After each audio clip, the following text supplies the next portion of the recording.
Bonjour et bienvenue sur un nouveau concept. Je trouve ce jeu excellent au niveau de son ambiance. Je vous présente Night Call.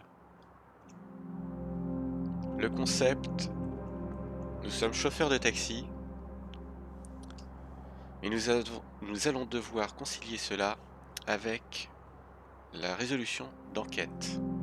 Alors j'ai déjà fait un premier essai, une première partie sur une première enquête et j'ai lamentablement échoué. Alors ce que je suggère, c'est qu'on va reprendre cette enquête sur une nouvelle partie.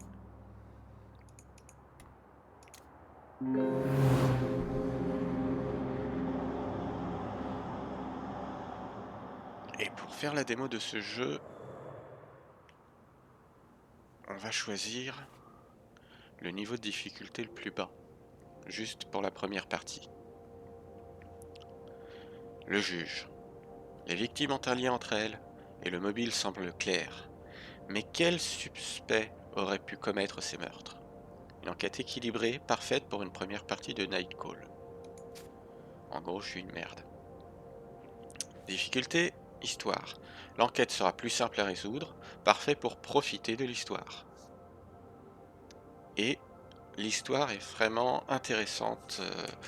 L'ambiance est assez glauque, je trouve, au niveau des rencontres qu'on y fait. On est parti.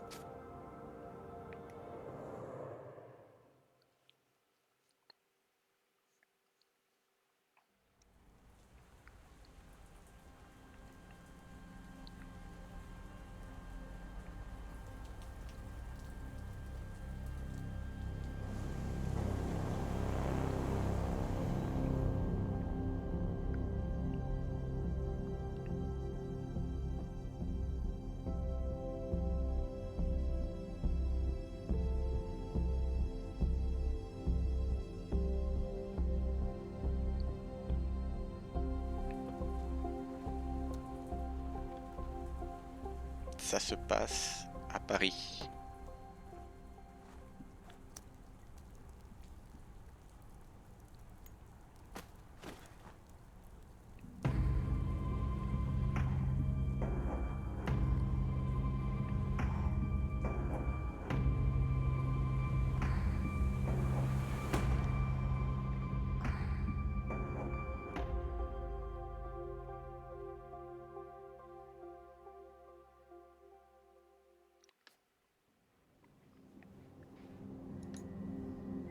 Entendez?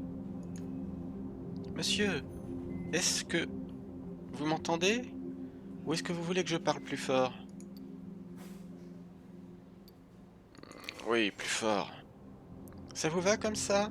C'est assez fort pour vous? Oui, c'est bon. Elle prend une grande respiration. Monsieur, vous venez de passer 2 semaines dans le coma. Le mot rebondit dans votre crâne. Il me faut un moment pour retrouver mon sens. Son sens. Coma? Le mot me râpe la gorge. Oui, vous avez été la victime d'une agression. Le mot résonne dans ma tête. Victime. Vous avez entendu parler du tueur en série qui sévit en ce moment à Paris? Je sens quelque chose qui remonte depuis mon estomac. Le juge, comme on l'appelle la police, vous a attaqué. La balle a touché votre foie et, en temps normal, vous auriez dû y rester. Nous avons volontairement provoqué. Sa voix s'éloigne, se fait vague. Un goût de bile dans ma gorge. Ma tête brûle. Une de mes oreilles se met à siffler. Mes doigts s'approchent de ma blessure. Sous les pansements, je sens la peau dure. Une douleur intense se réveille. Est-ce qu'il... Pardon? Le juge. Ils l'ont arrêté? Non. La doctoresse reste un instant silencieuse, une pause pleine de malaise. Elle hésite et puis... La police voudra très vite vous voir et vous poser des questions. Après tout, vous êtes le seul survivant du juge. Des bruits dans le couloir attirent mon attention. Je tente de bouger la tête, en vain. Vous avez besoin de repos. La doctoresse quitte la pièce. Sa voix résonne dans le couloir. Je me fiche de savoir qu'il est l'unique témoin. Il... Une autre voix lui répond. Une femme. Autoritaire. Forte. Je ne comprends pas ce qu'elle dit. Une étrange sensation s'empare de moi. Pas de la douleur. Pas de la fatigue. Mais un étrange mélange des deux. Avant cette chambre d'hôpital, je ne m'étais jamais rendu compte que la colère était faite de douleur et d'épuisement. La colère. Une émotion que je ne connais que trop bien. Les jours passent, et un mois plus tard,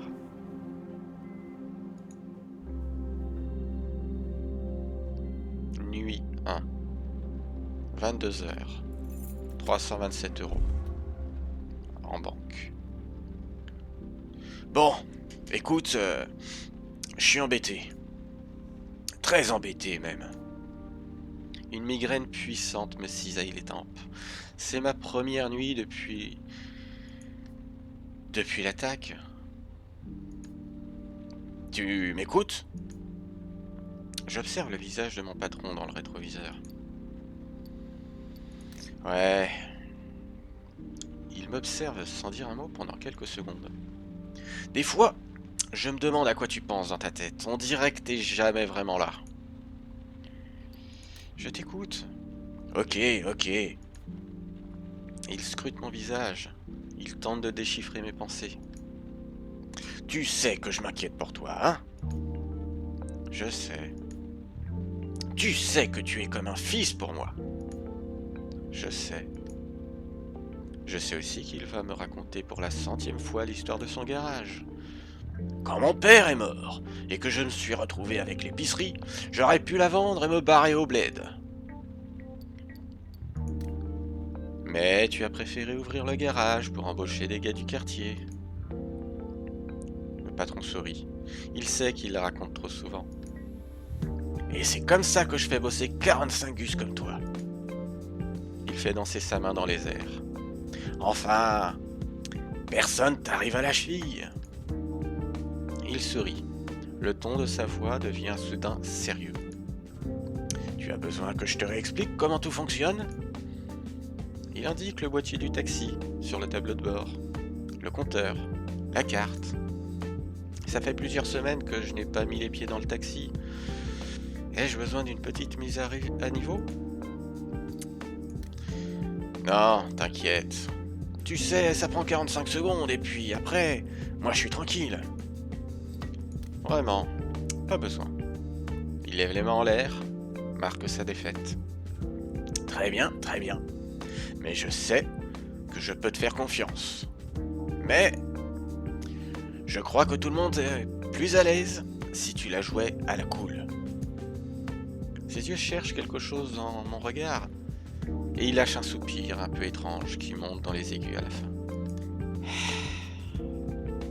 Bref, je vais te laisser. Chaque minute que je passe dans ton taxi est une minute perdue pour moi. Il me lance un sourire un peu moqueur, un peu sérieux. Bonne soirée. Le sarcasme dans sa voix est palpable. Ouais, bonne soirée à toi aussi. Je sais qu'il va passer le reste de sa nuit à gérer les problèmes et les chauffeurs. Je me demande quand et comment cet homme arrive à dormir. Mon patron ouvre la portière et sort du taxi. Je le suis du regard. Il traverse la rue et rentre dans le central. Quelques collègues vont et viennent. Les taxis sortent, se garent, repartent. Tous m'ignorent. Consciemment, inconsciemment. Je suis marqué. J'attends un instant et je fais tourner la clé dans le contact. Le bruit du moteur vient me chatouiller les vertèbres. La sensation m'a manqué plus que je n'aurais pu le décrire. Mon service commence. Ma vie reprend. Malgré l'attaque, malgré tout.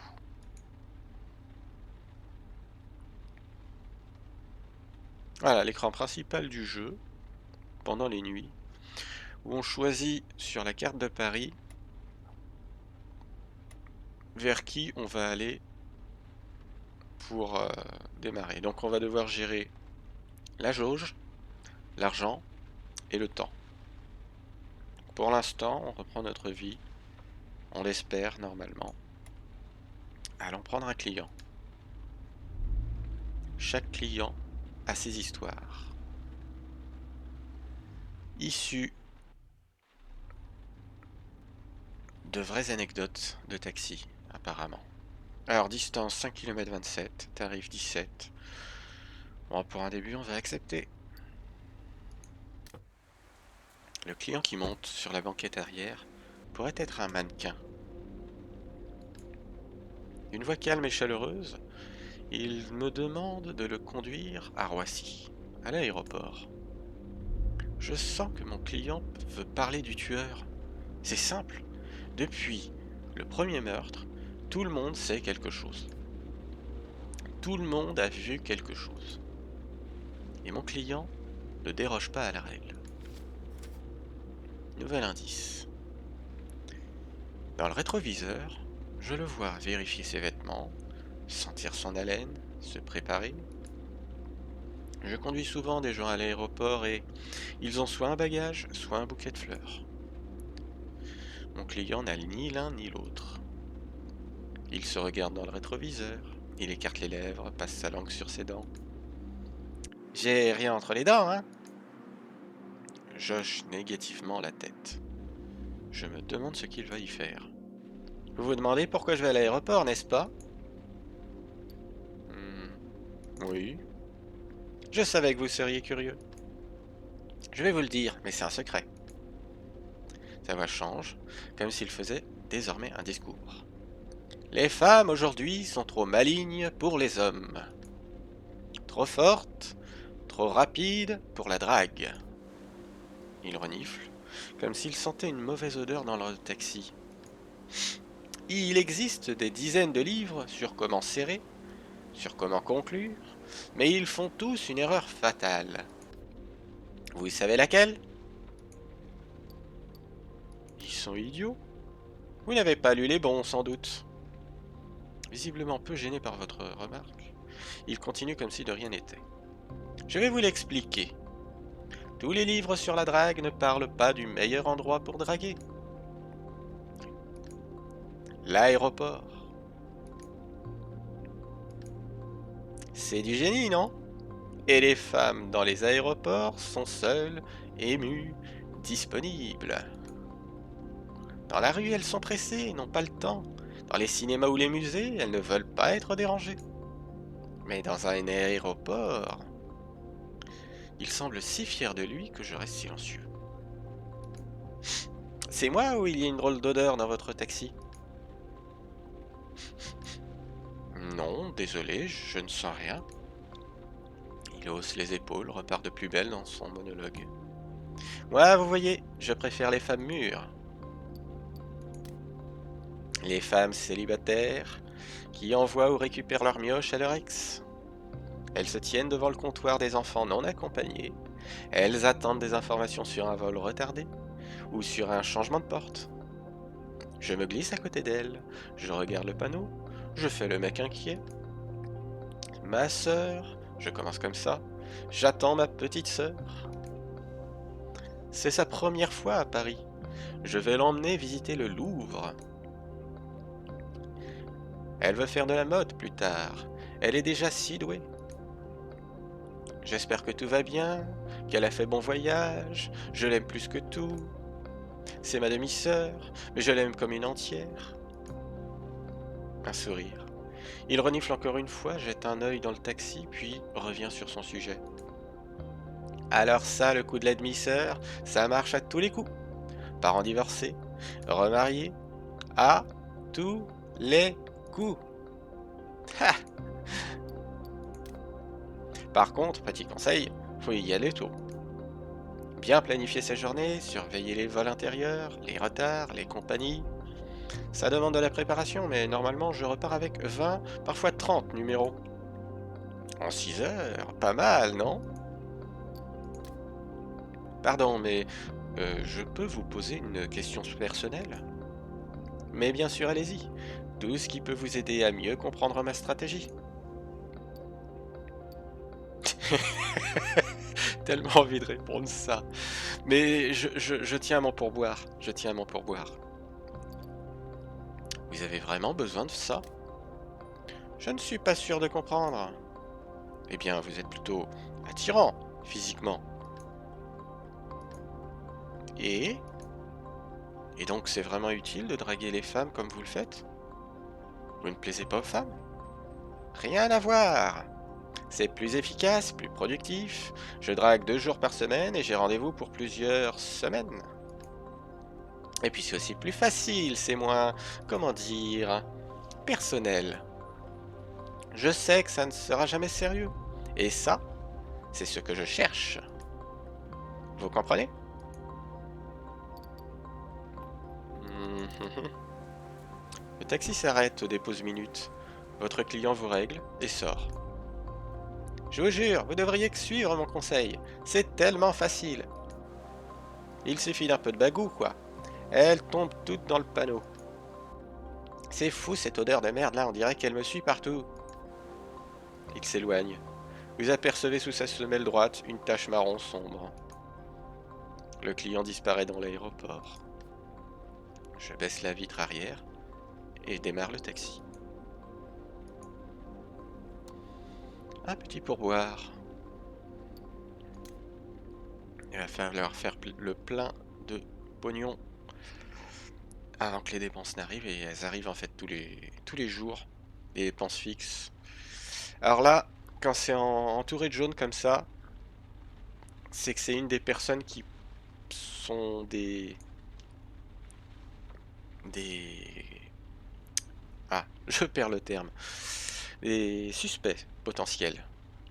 Alors on va aller voir le premier suspect, essayer de démarrer le plus tôt possible. En fait, je pense que le temps dure plus lentement en mode histoire, ce qui va me permettre de faire plus de courses par nuit. 43 euros, c'est le jackpot. La portière s'ouvre sur Hervé, un sans-abri comme il en existe des centaines à Paris. Voilà, sans-abri égale pas d'argent. Donc tout ça, ce sera pas 43 euros, ce sera 0. On se connaît depuis plusieurs années et il lui arrive parfois de me demander de l'aide en l'amenant quelque part. Comme à son habitude, il me salue discrètement. Il semble toujours sur le qui-vive. Eh, mon pote, ça roule boule? Il a un étrange tic de langage dont j'ai jamais compris l'origine. Je démarre. Fais pas chaud, oh. Quelque chose dans sa voix danse, comme si, pour ne pas bégayer, il chantait plusieurs syllabes. Et donc, t'as pas froid le cul assis sur ton siège auto? On se les pèle. C'est bien ce que je pensais. On ne me la fait pas, à moi. Je reconnais un type qui a froid quand je vois un, hein? Y a un hébergement qui m'attend à Passy. Y a moyen que tu me déposes? Bien sûr. Bien, bien, bien. Comme ça, on reste chaud. Je te promets, j'ai pas vu un froid comme ça en 15 ans de rue. Y a des potes, c'est qui ne reviendront pas. Ha! C'est la vie, c'est notre vie, oui. Une pause. Je sens progressivement son odeur s'infiltrer dans le taxi. Même si elle me rappelle pas de bons souvenirs, elle me dérange pas. Tout à l'heure, je laisserai la porte ouverte pour aérer. Mais tu sais, j'ai l'habitude. Même d'avant, non? Je t'ai pas raconté, je crois. Quand j'étais un minot, j'avais jamais froid, moi. Jamais. Une pause, étrange et maladroite. Une fois, moi, ma mère m'a traîné dans une station des Pyrénées pendant les vacances. Elle savait pas quoi foutre de moi. Fallait comprendre aussi, elle aimait picoler, ouais. Et le premier soir qu'on est là-bas, je casse la bouteille de gin qu'elle avait ramassée avec nous. Elle pique une colère noire, fallait voir. Elle me fout une rouste. Je lui réponds par sa petite sœur. On se parlait que comme ça à l'époque. Elle finit par me traîner par le cul et me pose sur le balcon. Il y avait encore des pics de glace, là, qui pendaient du toit. Il avait les neigé... Je recommence. Il avait les neigé la veille, je te dis pas. Je bouge plus pendant 1 heure, les bras croisés, avec genre un chandail sur les épaules, Paul, avec une culotte sur le cul. Je bouge pas, moi. Elle va, elle vient dans l'appartement, maman. Elle m'engueule, mais j'entends rien. Eh ben j'avais pas froid, pas froid du tout, rien. J'aimerais pouvoir faire ça encore aujourd'hui. Et comment finit l'histoire? Bah la nuit est tombée, elle m'a laissé rentrer, ouais. Elle m'en a voulu toute la semaine, c'était les dernières vacances que j'ai passées avec elle. Après elle est décédée, ouais. Je la racontais souvent à mon pote Seb, tu vois le grand noir qui se baladait avec moi? Ouais. Bah il adorait cette histoire. Il me demandait de la raconter encore et encore. Mais je crois qu'il aimait surtout que je raconte ma mère, si tu vois ce que je veux dire. Ça ne rajeunit pas. La voiture arrive devant le centre d'hébergement de Passy. Putain, la dernière fois, il y avait une manif devant le dortoir. Des types du quartier qui voulaient pas qu'on squatte. Ils gueulaient comme des putois, on aurait dit dockers. Ouais, des dockers. Comme quoi, même le bourgeois, il en a dans le slip. Il sort du taxi. Merci, mec. Je sais qu'on peut compter sur toi. Bon courage. Il se frotte les mains et s'éloigne vers le centre d'hébergement. Que dalle. Mais on a rencontré un des suspects. La portière s'ouvre brusquement et une femme s'installe à l'arrière du taxi. Bonne soirée. Je me fiche. C'est l'une des flics qui s'occupe de l'enquête du juge. Elle me sourit. Sa voix grince. Je l'ai déjà vu à l'hôpital. Déjà là, quelque chose m'avait agacé. Tu sais, c'est fou quand même. Pendant des semaines, je me disais qu'il y avait un truc louche sur toi. Un truc pas net. J'ai fouillé, j'ai creusé, j'ai emmerdé des collègues un peu partout parce que je savais que tu nous avais menti. J'ai pas menti. Oh, je parle. Son sourire est mauvais, froid. Je vais être franche avec toi. Je crois pas que t'es le juge. Non, je ne le vois pas. Elle plisse les yeux comme si elle tentait de discerner une forme au loin. T'as été jusqu'à te blesser pour nous faire croire que... Non. Entre nous, c'est tiré par les cheveux. Mais pas assez pour que mon chef arrête de me bassiner avec ton profil. Sérieusement, il me parle de toi tout le temps. Si je le connaissais pas, je penserais qu'il aime bien ta petite gueule. Non, je crois plutôt qu'il aime ton profil. Tôle a 17 ans. Mes tripes se glacent. Pour meurtre en plus. J'ouvre la bouche mais aucun son ne sort. Depuis, t'es sorti. T'es discret. Mais tu mens sur ton nom et sur ton adresse. J'ai vérifié. En même temps, c'est normal. S'ils apprennent pour ton séjour à l'ombre, pas d'emprunt pour ta licence, pas de crédit pour ta caisse, pas de deuxième chance dans la vie, quoi. Sa voix se fait plus douce, presque chaleureuse. Moi, j'aime les mecs qui veulent une deuxième chance. Non, j'aime les mecs qui se battent pour une deuxième chance. Bref, j'aime les mecs qui vont bosser pour moi. Elle se penche en avant. Ses yeux de félin brillant se rapprochent. Mon boss va aller voir le procureur avec un prénom, un nom, des preuves. Quoique le connaissant, il est pas hyper chaud pour les preuves. Alors je vais te filer de la doc. Victime, suspect, rapport du légiste, Des photos un peu... Faut que ça reste privé. Entre toi et moi. Interroge. Pose des questions. Fouille. Je suis pas flic. T'inquiète pas, t'es déjà plus dégourdi que la moitié de la brigade. Et puis n'oublie pas, je te demande pas d'arrêter le coupable et de me le déposer avec un papier cadeau devant le commissariat, hein? T'es pas Batman, t'es là pour me remonter des informations. Elle fouille ses poches pendant ce qui semble être une éternité. Tiens, je te file ma carte. Je t'appelle dans 3-4 jours, histoire de voir où t'en es. On en discute. De mon côté, si j'ai du nouveau, je te préviens. Sa voix prend une tournure didactique, paternaliste. On dirait qu'elle vous rappelle pour la 100e fois une série de recommandations. Te fais pas gauler, te fais pas arrêter, essaie pas non plus de te barrer de Paris parce que je connais ta gueule et tes potes. T'es soit une solution, soit un problème, mon pote. Une pause où elle analyse mon visage, mes émotions.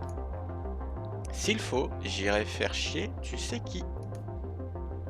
Son sourire est tranchant. Au fait, elle sait que t'as fait de la tôle? Je fais non de la tête. Elle lâche un petit rire. T'as bien géré, mon salaud. J'ai fait ce que j'ai pu. Ouais, on n'a qu'à dire ça. Elle pousse un sourire fatigué, un peu exagéré. Fais pas trop le malin, mec. Si ça se passe mal, je te dénonce. J'envoie ta photo à mes contacts dans la presse et à tous les fachos de Paris.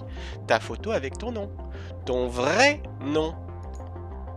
Il y aura des perquisitions pour tes proches, des assignations à résidence, des nuits au poste. Si tu savais comme on est tendu en ce moment avec le procès de l'autre con. Vous le savez.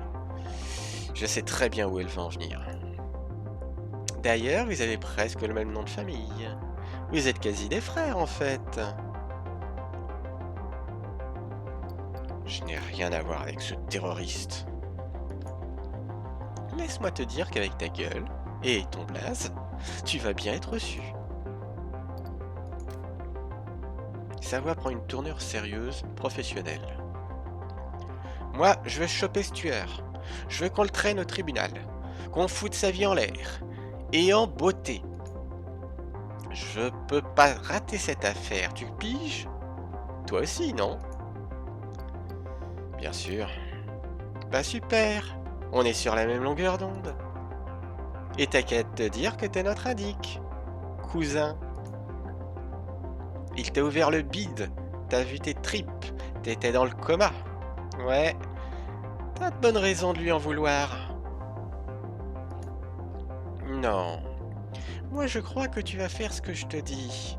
Tu enquêtes, tu poses des questions, t'écoutes les rumeurs, tu me fais un topo sur les suspects. Elle pose la main sur la portière et se fige. Ah, et bien sûr, te fais pas virer. Sans ton taxi, tu me sers à rien. Sale pute. Ouais, si ça te fait plaisir. Elle fait un petit signe de la main comme si la conversation n'avait pas eu lieu. Je vais trouver un moyen de te passer davantage d'infos demain. D'ici là, pas un mot de ça à personne, bien sûr. Pas un mot. La portière s'ouvre, grince, se referme avec violence. Je reste un moment seul, les dents serrées, les yeux secs, les oreilles bouchées. Merde! Sur la banquette arrière, la flic a laissé une pile de documents. Merde! La clé tourne dans le contact. Le moteur ronronne. La radio se rallume, elle grésille. Je l'éteins et je démarre. Parler au client peut permettre de débloquer de nouveaux indices pour l'enquête. À la fin du service, de chaque nuit, on les retrouve dans l'appartement. ce qui fait un total de 7 indices. On n'aura pas le temps, 7 indices, de tous les traiter en une soirée, donc il va falloir choisir les bons. Ceux qui nous semblent les plus intéressants.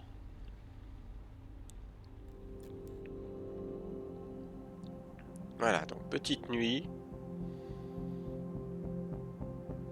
On commence à réunir les indices qu'on a récoltés par la flic.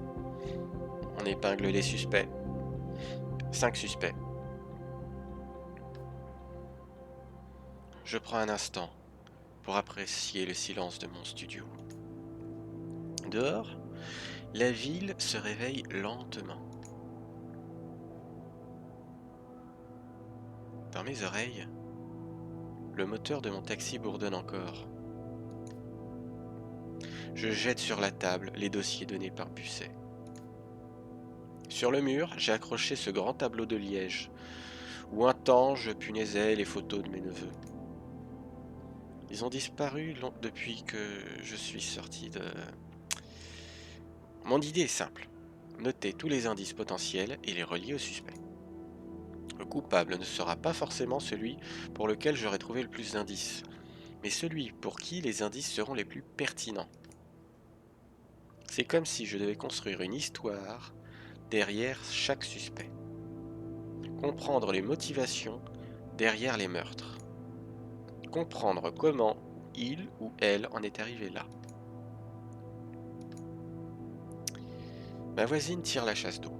Je suis du coin de l'œil les vibrations de la tuyauterie. Je soupire et je me mets au travail. Voilà, donc mon erreur à la partie précédente, c'est que j'ai voulu jouer aux flics et que je me suis dit, bon, il y a un tel et un tel. Tiens, ils ont mélangé les suspects d'une partie à l'autre, intéressant.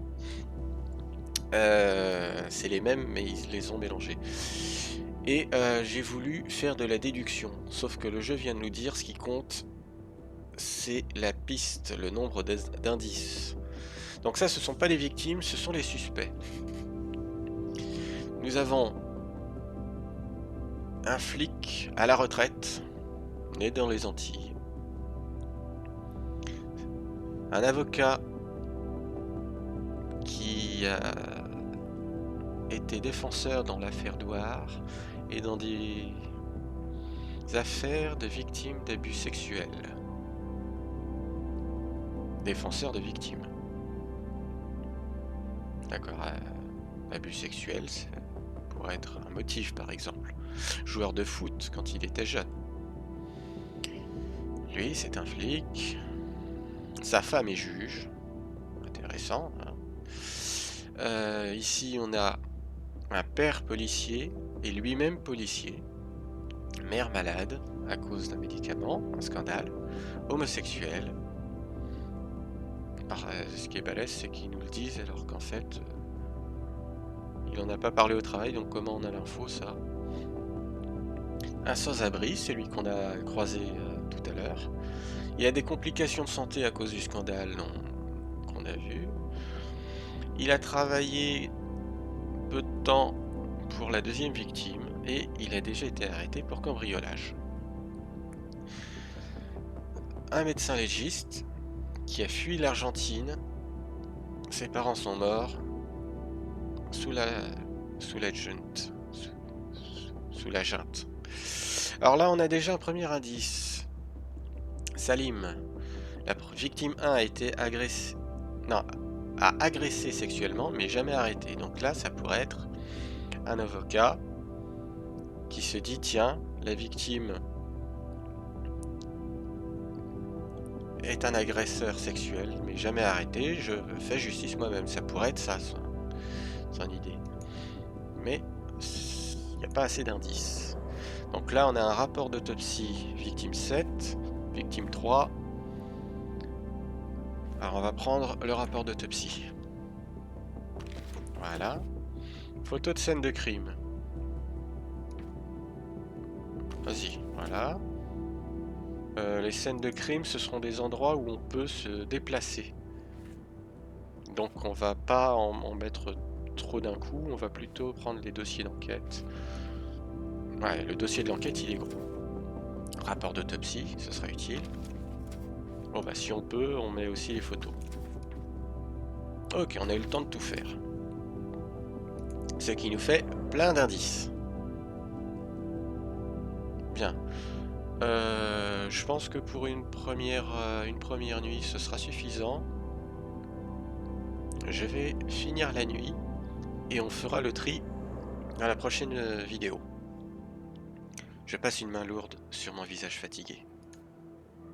Je déplie le lit et m'y allonge. La journée repasse dans ma tête.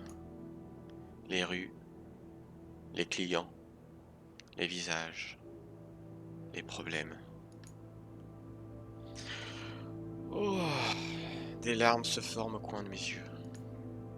Je ne sais pas si mon corps sera capable de tenir longtemps à ce rythme. Si mon corps...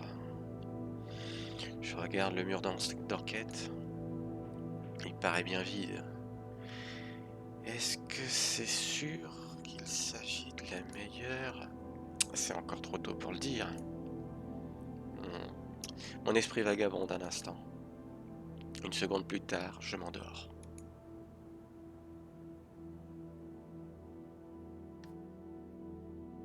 Voilà, je m'arrête ici pour cette première vidéo.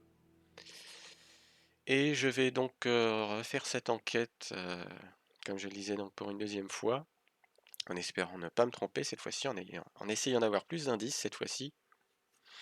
Et j'espère que l'ambiance de ce jeu et ma façon du coup de mettre des dialogues là où il n'y a que du texte actuellement plaira à un maximum de personnes. Bien, donc sur ce, bonne journée à tous. Abonnez-vous si vous voulez à ma chaîne. Activez la cloche si vous voulez avoir des notifications lorsque je mets la suite des vidéos. À la prochaine!